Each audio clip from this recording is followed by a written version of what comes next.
Hey everyone, Larry Walsh here for Channelnomics in the Margins.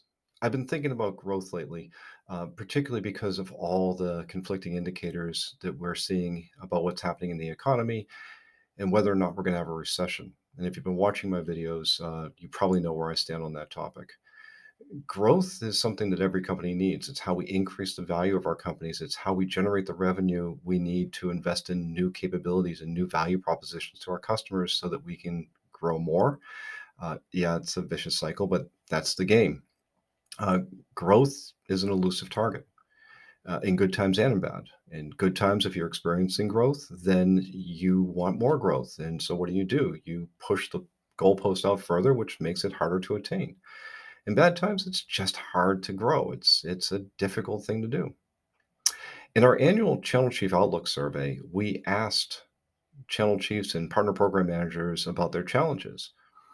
85% told us that getting their partners to meet or exceed their revenue goals, their expectations, is their biggest challenge.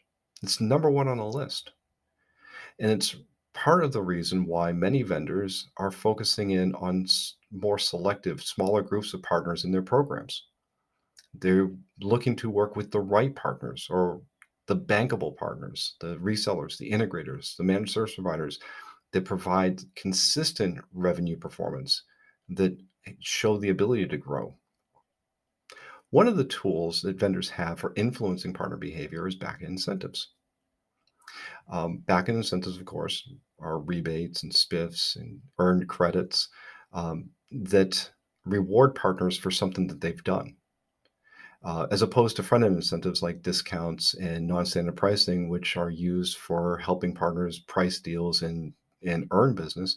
The back end incentives are rewards for things that they've achieved. Um, it's sort of a given, or at least many people think, that back end incentives are just a staple of channel programs. Um, but do they work? And that was a question one of our clients came to Channelnomics with. He is also a member of our brainstorm program and asked us, do we have any evidence to show that back end incentives work? No, we know, or at least we thought we knew that they did work, or at least they had the potential to work, but evidence was something different. So we went out and got it. So we surveyed a bunch of vendors, and what did we hear? Well, no surprise, back-end incentives work. But what was surprising was how well they work. Only 5% of the vendors that we surveyed said that back-end incentives had no impact on partner revenue performance. But most of them, 70% of our survey participants said that back-end incentives had a moderate impact. And what does moderate mean? It means that partner sales grew 11 to 15% as a result of being incented with rebates or other back-end inducements. And that's pretty good, right? This is only the tip of the iceberg, though. There's a lot that we learned about back-end incentives through this research, and we've encapsulated it all in this new report, gauging the effectiveness of partner program back-end incentives. Yeah, a little bit of a mouthful there.